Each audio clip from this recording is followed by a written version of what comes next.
Le komiti yezonxibelelwano ibidibene ngelokufumana ingxelo ngamalungiselelo oshicilela iindaba ngexesha lonyulo loomasipala.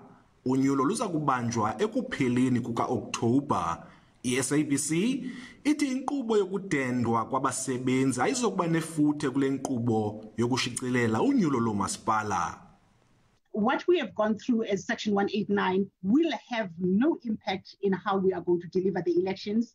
The plan is being worked on, and the provisions that are required, be it infrastructure, technology, or human capacity, is being taken care of. We're going to have to dip into our commercial coffers to fund the elections. We do not foresee any issue. Kodwa amanye amalungu ale komiti abonakalise inkxalabo. During the retrenchment, mostly people that were affected was the newsroom. Because if you look at how the retrenchment has affected or how the retrenchment will affect these elections to the previous elections, we must go to the SABC or an oversight visit.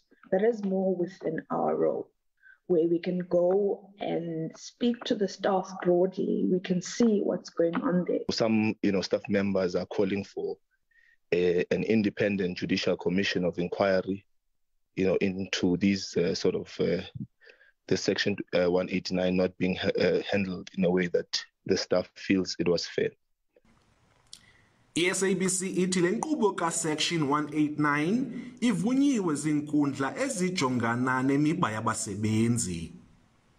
We've acknowledged as the SABC that the retrenchment process was a painful, difficult, but necessary process, because at the heart of it is the financial sustainability of this organization to make sure that we can continue fulfilling our public mandate. We do also want to state it's in line with our turnaround plan, which is aimed at repositioning the public broadcaster. I-SABC iphinde yaxinwa nangemibuzo yokubeka phantsi intambo komhleli weli jelo uThandeka Gqubule obejongene nenkqubo yoluleko. Kwakhona yaxina nangokususwa emoyeni komsasazi weendaba zikamabonakude uPalisa Chubisi. This person has indicated that she is resigning in protest. Now, there's no way as Parliament we can just be quiet when somebody is resigning in protest. There's no way those positions will affect operational efficiency, because those positions were redundant. It means they were not required. I-SABC iza kuphinde ivele phambi kwale komiti kule veki izayo. Ulilani Philip, SABC News eParlamente.